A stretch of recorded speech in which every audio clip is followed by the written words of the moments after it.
हर हर महादेव। ओम नमः शिवाय। जय माँ पार्वती। जय श्री गणेशाय नमः। जय कार्तिकेय भगवान। जय सर्वे सर्वा। दोस्तों, एक बार एक भक्त ने पूछा, बाबा मैं रोज पूजा पाठ करती हूँ फिर भी घर में बरकत नहीं होती और घर में धन नहीं टिकता और सदस्य बीमार रहते हैं।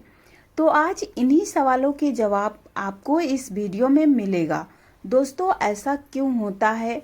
आप लोग वीडियो में लगातार बने रहिएगा और पूरा वीडियो देखिएगा, जिससे आप लोगों को भी पता चले कि क्या समस्या रहती है जिस कारण घर में बरकत नहीं होती है और दरिद्रता आती है। दोस्तों, यह काम आप भूल कर भी ना करें, क्योंकि दोस्तों जो लोग घर के मंदिर में दीपक जलाते हैं और घंटी रोज धोते हैं, वह लोग गौर से सुने और पूरा वीडियो देखें। तो दोस्तों, वीडियो को शुरू करते हैं और वीडियो शुरू करने से पहले आप लोग वीडियो को लाइक कर दीजिएगा और चैनल को सब्सक्राइब कर दें और कमेंट में श्री शिवाय नमस्तुभ्यम जरूर लिखें। दोस्तों, जीवन में चाहे कितनी भी मुश्किल क्यों ना आए, लेकिन एक चीज कभी मत भूलिए, पूजा मंदिर में रखी घंटी और देवी देवताओं की रखी मूर्तियों के साथ यह गलती कभी ना करें। दोस्तों, पूजा मंदिर में पूजा करते समय कभी कभी व्यक्ति ये छोटी छोटी गलतियां करता है, जिसकी वजह से उसे उसका दुख भोगना पड़ता है। और यदि ऐसा हो जाता है दोस्तों, तो किस्मत का पहिया उल्टा घूमने लगता है और भाग्य दुर्भाग्य में बदल जाता है। घर में बरकत रुक जाता है और खुशियों में कमी आने लगती है और धन धान्य की कमी हो जाती है दोस्तों। और गरीबी ऐसे पैर जमा लेती है कि चाह कर भी वह नहीं हटती। दोस्तों, हो सकता है आप लोग भी अनजाने में वही गलतियां कर रहे हैं, इसलिए घर में पैसा नहीं टिकता और घर में अशांति रहती है और सफलता बस दूर से ही हाथ हिलाती है। हम बिना सोचे समझे जाने अनजाने में बहुत कुछ ऐसा कर देते हैं जो हमारे भाग्य का दरवाजा सदा के लिए बंद कर देते हैं। और जब हमारे पास सारी चीज समाप्त हो जाती है तो हमारे पास रह जाता है पछतावा और लोगों के ताने, और जीवन इतना कष्टमय हो जाता है दोस्तों कि किसी के समक्ष बैठकर अपना दुख व्यक्त करने के लायक भी नहीं रहता कोई व्यक्ति। किसी की समस्या आजकल नहीं सुनना चाहता, नहीं समझना चाहता है दोस्तों कोई भी व्यक्ति। लेकिन आप लोग घबराइए नहीं, इसका निवारण आज मैं आपको इस वीडियो में बताऊंगी। दोस्तों, आप लोग ध्यान से सुनिएगा। दोस्तों, आज के वीडियो में मैं आपको ऐसे ही कुछ रहस्य की बात बताऊंगी जिसे सुनकर आप भी बोलेंगे कि यह वीडियो आपके लिए बहुत ही ज़्यादा लाभकारी सिद्ध हुई है। तो आप लोग वीडियो में निरंतर मेरे साथ बने रहें। दोस्तों, आइए जान लेते हैं कि कौन सी गलती है जो आप लोग नहीं करें। दोस्तों, पूज्य गुरुजी प्रेमानंद जी ने कहा है कि बहुत से व्यक्ति कुछ वस्तुओं को कीमती मानकर मंदिर में रख लेते हैं और वहीं सबसे बड़ी गलती कर बैठते हैं। तो आज हम आपको सविस्तार से बताएंगे कि पूजा मंदिर में कौन सी चीज रखनी शुभ होती है और कौन सी चीज रखना शुभ नहीं होता है। साथ में यह भी जानेंगे दोस्तों कि दीपक कितने समय जलाना चाहिए और दीपक जलाते समय कौन सा मंत्र बोलना चाहिए, घंटी कब बजानी है, सुबह या शाम और कितनी बार बजानी है। और साथ में यह भी जानेंगे दोस्तों कि यदि मंदिर में आप लोग शंख रखते हैं तो शंख को कितनी बार बजाना चाहिए और बजाते समय किस मंत्र का जाप करना चाहिए, दीपक रोज धोना चाहिए या नहीं, और मंदिर में कितनी मूर्तियां रखनी चाहिए, कितनी मूर्तियां नहीं। दोस्तों, यह सारी बातें आपको बहुत ही छोटी लगती होगी, लेकिन यह छोटी छोटी बातें बहुत ही महत्वपूर्ण होती हैं जीवन में, जो हमारे जीवन को सुखमय बनाएंगी और निरंतर आगे बढ़ने के लिए हमें प्रेरित करेंगी। तो आप इन बातों का विशेष ध्यान रखिए। दोस्तों, यह आइए वीडियो को पूरा देखते हैं विस्तार से क्योंकि दोस्तों इनका असर सीधा आपकी किस्मत पर पड़ता है। दोस्तों पूजा हमारे जीवन का अभिन्न हिस्सा है और दोस्तों हर व्यक्ति किसी न किसी देवी देवता की पूजा करता है।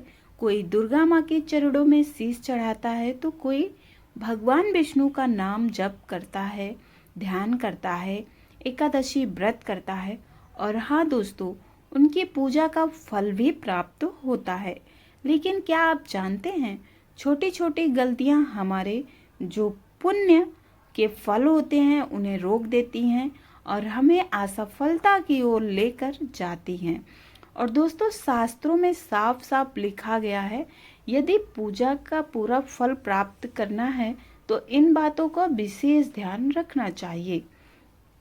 दोस्तों आज हम बात कर रहे हैं घर के मंदिर में दीपक और रखी घंटी के बारे में। दोस्तों बहुत सारे लोगों के मन में यह ख्याल होता है कि दीपक को रोज धोना चाहिए या हफ्ते में एक बार धोना चाहिए और पीतल के दिए को कब धोना चाहिए कब नहीं धोना चाहिए। मिट्टी का दिया है तो मिट्टी का दिया बनाकर किस समय जलाना चाहिए शुभ होता है। भक्तों वीडियो को पूरा देखना। दोस्तों कुछ लोग होते हैं जो अर्धनग्न वीडियो हो तो पूरा देख लेते हैं और काम की बातें अच्छी जानकारी भगाकर वीडियो स्किप कर करके देखते हैं जिससे उनको अधूरा ज्ञान प्राप्त होता है और फिर बाद में बोलते हैं कि कोई लाभ नहीं हुआ। दोस्तों जब वीडियो भगाकर देखेंगे स्किप कर कर वीडियो का आधा देखेंगे तो आधा ही फल आपको प्राप्त होगा, पूरा कैसे प्राप्त होगा।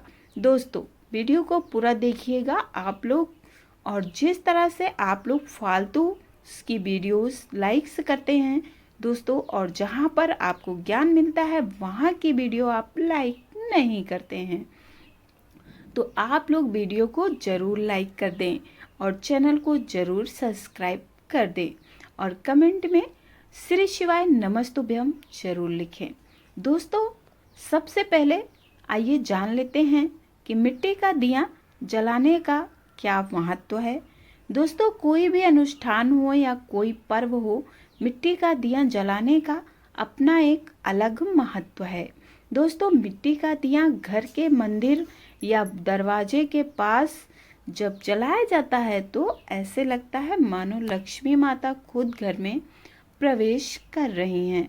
दोस्तों जब मिट्टी का दीपक जलाते हैं तो दिया को एक बार ही जलाते हैं, मंदिर में हो या बाहर हो, क्योंकि दोस्तों मिट्टी का दिया दोबारा वापस उसी में नहीं जलाते हैं।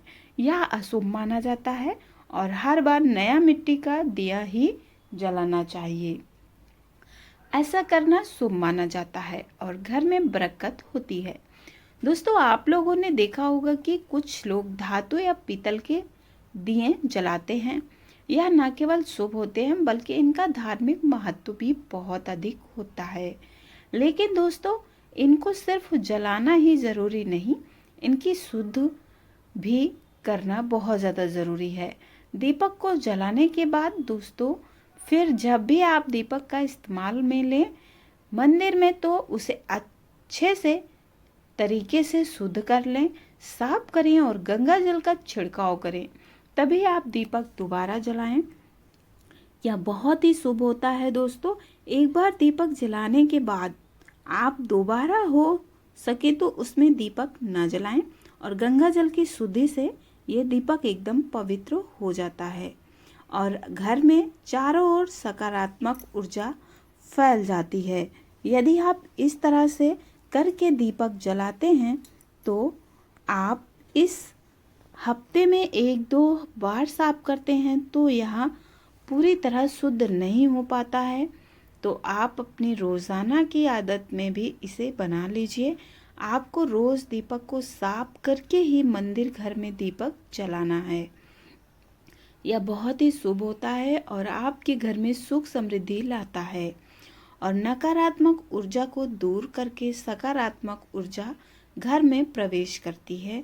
और दोस्तों आप लोग आइए जान लेते हैं कि घर के मंदिर में रखी हुई घंटी पर दोस्तों पीतल की घंटी ऐसी होती है जो घंटी बजाने से ही नकारात्मक ऊर्जा दूर हो जाती है और सकारात्मक ऊर्जा का प्रभाव बढ़ा देती है।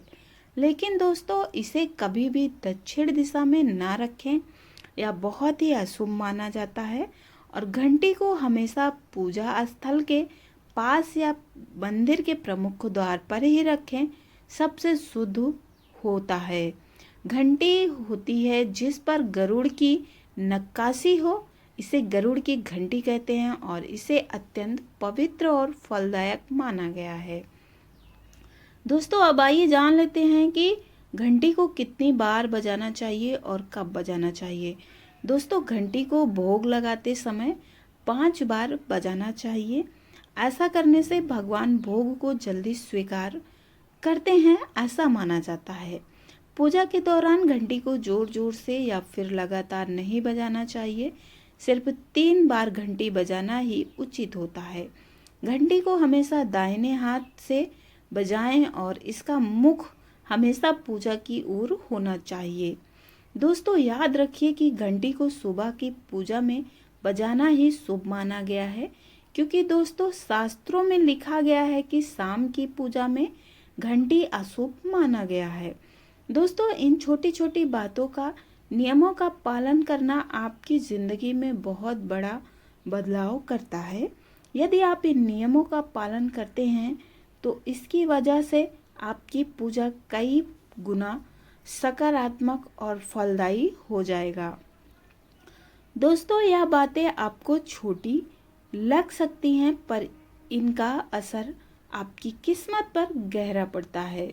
दोस्तों, एक बात और आप लोग ध्यान दीजिएगा कि जो लोग अक्सर इसको नज़रअंदाज कर देते हैं, दोस्तों, जब भी आप किसी मंदिर में जाएं, घर के बाहर वाली मंदिर में, तो आप किसी भी मंदिर में प्रवेश करें तो मंदिर में प्रवेश करते समय ही आप घंटी बजा कर और मंदिर से निकलते समय आपको घंटी नहीं बजानी है, कोई आवश्यकता नहीं होती है। इस बात का विशेष ध्यान रखें। जब आप घंटी बजाते हैं तो यह सिर्फ आवाज़ नहीं होती, यह प्रभु भगवान को दिया गया संकेत होता है कि हे प्रभु, मैं आपकी शरण में आ गया हूँ और मैं आपके द्वार पर हूँ। एक बार घंटी बजाने का मतलब यह है कि अपने भगवान के मंदिर में प्रवेश कर लिया है और पूजा आरंभ करने जा रहे हैं।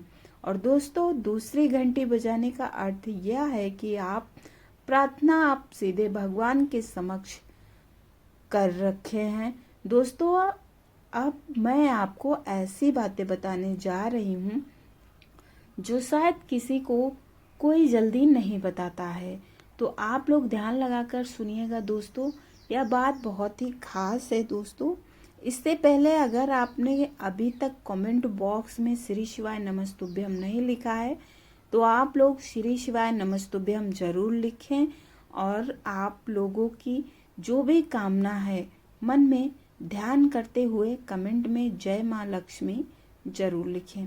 दोस्तों, यह एक बहुत ही महत्वपूर्ण बात है कि जब व्यक्ति मंदिर जाता है तो कुछ लोग ध्यान नहीं देते हैं कि यह उन्हें अपना चरण पादुका कहाँ उतारना है। और दोस्तों, किसी और के चरण पादुका ढांकने से दूसरों का दुख आपके भाग्य में आ जाता है।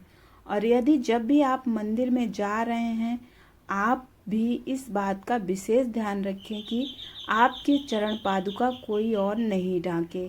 आप अपने स्वयं खुद की चरण पादुका किसी ऐसे स्थान पर उतारें कि आपकी चरण पादुका कोई अन्य व्यक्ति नहीं लांघे, क्योंकि दोस्तों ऐसा करने से जो भी व्यक्ति के जीवन में कष्ट तकलीफ होता है वह आपके जीवन में आ जाता है और आपको नहीं पता है कि किसके जीवन में क्या समस्या है, शारीरिक, मानसिक, आर्थिक।